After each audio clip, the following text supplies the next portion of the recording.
প্রিয় দর্শক বন্ধুরা, এই মুহূর্তের জন্য সুপ্রিম কোর্টের বিগ ব্রেকিং নিউজ আপডেট। একেবারে ফেব্রুয়ারি মাসের শুরুতেই উঠে আসছে চাঞ্চল্যকর একটি খবর আপডেট। ওবিসি সার্টিফিকেট মামলা আদেও কি বাতিল হয়ে গেল? অর্ডারেই কিন্তু লুকিয়ে আছে আসল সত্যিটি। অবশ্যই এই বিষয়ে আলোচনা করব। অত্যন্ত গুরুত্বপূর্ণ একটি খবর আপডেট, তাই আর্জেন্ট ভিত্তিতে ভিডিওটা ক্রিয়েট করা। ভিডিওটিকে কোনোভাবে স্কিপ করবেন না, শেষ পর্যন্ত ওয়াচ করবেন। চ্যানেলটিকে সাবস্ক্রাইব করে নিয়ে সঙ্গে থাকবেন। চলুন কথাবার্তা না বাড়িয়ে আমরা মূল টপিকে ফোকাস করি। বন্ধুরা, আমরা চলে যাব সরাসরি কোর্টের সাইটে এবং সেখান থেকে সমস্ত বিষয়ের ডিটেলস অন স্ক্রিনে আলোচনা করব। বন্ধুরা, আমরা চলে এসেছি সর্বোচ্চ ন্যায়ালয় সুপ্রিম কোর্টের অফিসিয়াল সাইটে এবং সেখান থেকে ডায়েরি নম্বর সহ একটি গুরুত্বপূর্ণ মামলা দেখতে পাচ্ছি। ডায়েরি নম্বর একেবারে স্পষ্ট করে লেখা রয়েছে, দেখুন, 9/4/2025 সম্মানীয় Abani Kumar Ghosh versus the state of West Bengal. এই গুরুত্বপূর্ণ মামলাটি কিন্তু দেখুন ডান দিকে ওপরেই লেখা রয়েছে ডিসপোজড, মামলা খারিজ হয়ে গিয়েছে। এবারে অনেকের প্রশ্ন যে ওবিসি সার্টিফিকেট বাতিল মামলা খারিজ হয়ে গেল কি? না, আদেও কিন্তু নয়।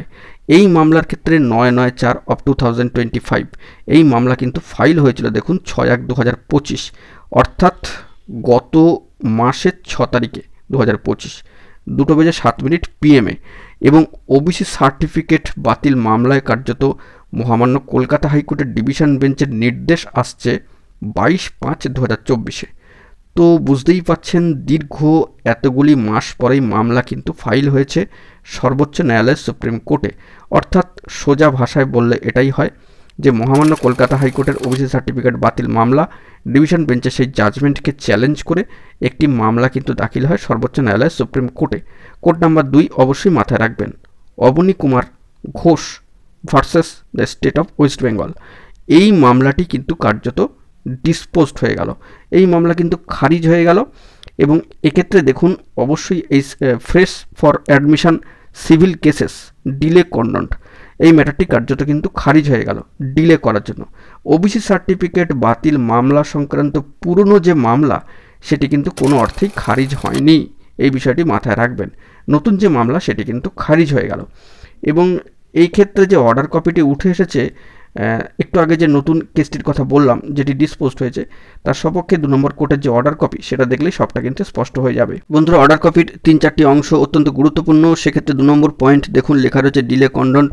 তো সেক্ষেত্রে 22/5/2024 মহামান্য কলকাতা হাইকোর্টের যে জাজমেন্ট ডিভিশন বেঞ্চের যে হয়েছিল, তারপরে সেটাকে চ্যালেঞ্জ করে এত দিন পরেই মামলা ফাইল, কার্যত এটি কিন্তু সভাপতি খারিজ হয়ে গেল।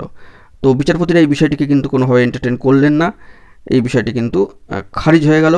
এবং অবশ্যই যে পুরনো মূল মামলা চলছে ওবিসি সার্টিফিকেট বাতিল মামলা, সেটি কিন্তু চলছে এবং সেটি কিন্তু স্ট্যাটাস রয়েছে 18/2/2025 কিন্তু পরবর্তী হিয়ারিং ডেট রয়েছে, বিষয়টিকে একটু মাথায় রাখবেন।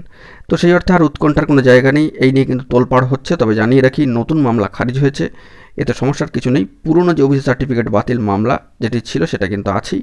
Next hearing date computer generated tentatively schedule কিন্তু রয়েছে 18/2/2025।